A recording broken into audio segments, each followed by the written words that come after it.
Bonjour à toutes et à tous, bienvenue sur educatif.fr. Alors aujourd'hui, on va étudier ce qu'est la forme canonique. Alors à quoi ça sert? Qu'est-ce que c'est? Quand vous prenez une fonction polynôme du second degré, une fonction polynôme du second degré, c'est une fonction de la forme ax carré plus bx plus c. Quelque chose de la forme 5x carré plus 8x plus 7 ou x carré plus 10x plus 8. Faites attention, devant x carré x et la valeur qui est là, vous avez des constantes. Devant x carré, il peut y avoir une constante. Devant x, il y a une constante. Et après, vous avez ici une constante. On dit que ça, c'est une fonction polynôme de degré 2. Parce que ici, vous voyez un x carré. S'il y avait eu x au cube plus 5x carré plus 5x plus 7, on aurait eu à faire une fonction polynôme de degré 3. Alors ici, l'objectif, c'est de mettre une fonction polynôme du second degré, comme ceci, sous ce qu'on appelle une forme canonique. Alors la forme canonique, qu'est-ce que c'est? C'est une expression de la forme, une constante, fois x moins une autre constante au carré, plus bêta. Quand je parle de constante, je parle de nombre réel fixé, c'est-à-dire, ici ça pourrait être une valeur qui pourrait être égale à 5, le alpha ça pourrait être 8, et le bêta ça pourrait être 13 ou moins 14. Attention, A, alpha, bêta sont des nombres réels, des nombres qui peuvent être positifs ou négatifs. Donc on va essayer d'apprendre là c'est une introduction, à mettre x carré plus 10x plus 8 sous forme canonique. Il y a une méthode, une technique, alors c'est une méthode introductive, et dans une seconde partie, dans une seconde lecture, vous apprendrez la preuve effective. Alors, on va le faire tout de suite. Comment faire?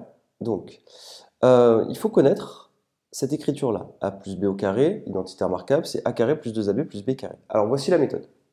X carré plus 10x plus 8, dans un premier temps, je l'encadre. Et je vais m'occuper exclusivement de cette partie-là. Et je vais essayer de la reconstituer en utilisant l'identité remarquable. Alors je vous explique comment je fais.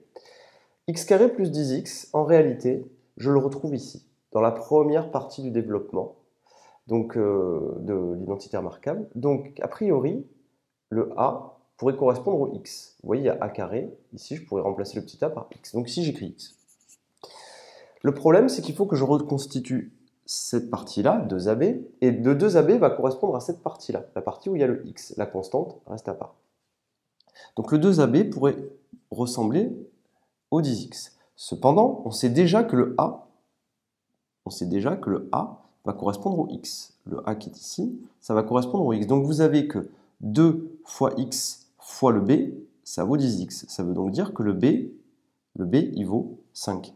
2 fois 5 fois x, 10x. Alors remarquez bien quelque chose, c'est que le b qu'on a ici, c'est la moitié de ce coefficient. 10 divisé par 2, ça fait 5. Donc ça, il faut le remarquer.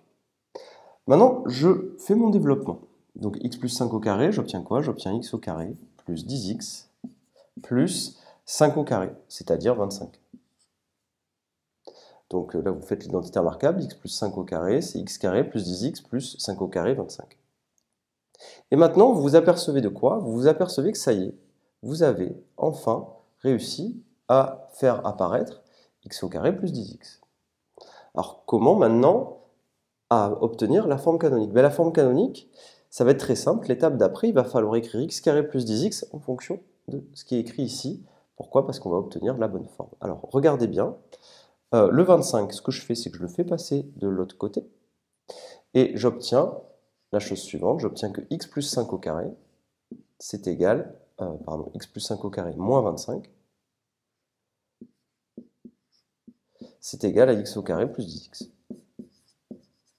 J'ai juste fait passer le 25 de l'autre côté. Et regardez, si je le lis dans le sens de la droite vers la gauche, x carré plus 10x, c'est égal à x plus 5 au carré moins 25. Regardez, on a obtenu cette forme-là.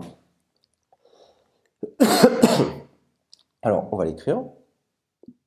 À la place de x carré plus 10x, le x carré plus 10x, je l'ai bien obtenu ici. À la place d'x carré plus 10x, je vais écrire ceci. Donc j'obtiens x plus 5 au carré moins 25.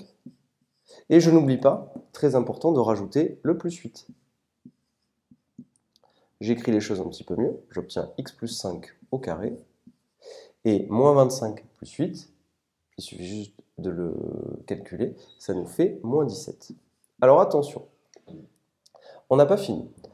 Forme canonique, j'avais envie d'écrire les choses sous la forme a fois x moins alpha au carré plus bêta. Dans certains exercices, vous aurez peut-être un plus, ou ici un moins. Si vous voulez coller à cette forme-là, d'accord, il suffit juste de manipuler un petit peu mieux les choses pour avoir explicitement le alpha et le bêta. Alors ça, c'est une astuce de calcul qu'il faut vraiment maîtriser, mais qui est toute simple.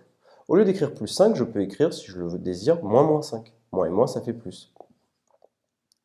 Et le moins 17, je peux écrire que c'est plus, parenthèse, moins 17.